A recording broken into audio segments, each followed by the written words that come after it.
ఈ వారం వృషభ రాశి వారికి ఎలా ఉందంటారు? చాలా అనుకూలవంతమైనటువంటి ఫలితాలు ఈ వారం అంతా కూడా గోచరిస్తూ ఉన్నాయి. మీ మాట, మీ యొక్క ప్రతిభ అనేటువంటిది ముందుకు వెళుతుంది, ఇంకా గొప్పగా ఉంటుంది.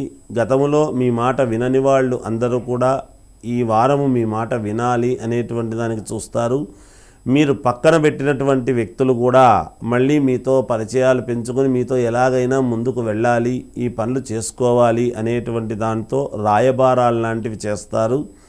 ఉద్యోగాలు చేసుకునేటువంటి వాళ్లకు కొంచెము మంచి అనుకూలతలు, పై అధికారుల యొక్క మెప్పు పొందటము అలాంటివన్నీ ఉంటాయి. లేదా అనుకూలవంతమైనటువంటి చోటికి ట్రాన్స్ఫర్ కావటము కానీ చేయటము కానీ, లేదా వెళతావా అని పై అధికారులు మిమ్మల్ని పిలిచి అడిగి మీరు కోరుకున్న చోటికి పంపించడం అనేది జరుగుతుంది.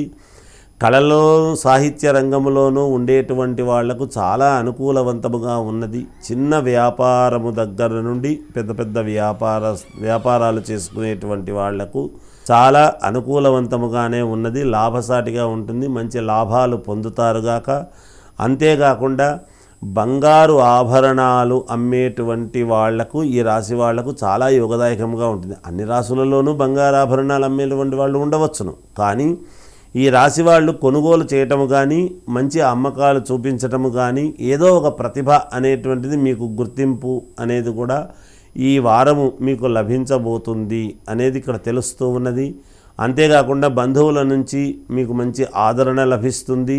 అనుకూలవంతమైనటువంటి చోటికి, మీకు ఇష్టమైనటువంటి చోటికి ప్రయాణాలు చేయాలి అనే ఉద్దేశంతో దానికి సంబంధించినటువంటి వ్యవహారాలు చూసుకుంటారు. కొత్తగా ఉద్యోగాలు కావాలనుకునేటువంటి వాళ్ళు ఆ ప్రయత్నాలు చేసుకోండి, మేలు జరుగుతుంది. గురుగారు, ఈ రాశి వారు ఏ పరిహారం చేస్తే మంచిది? ఈ వృషభ రాశి వాళ్లకు మీరు చేసుకోవలసినటువంటిది ఏమిటి అంటే, శ్రీ మహావిష్ణువును, అమ్మవారిని ఎక్కువగా ఆరాధించండి. తప్పకుండా ఈ వారమంతా కూడా మీకు విజయం లభించి తీరుతుంది అని చెప్పవచ్చును.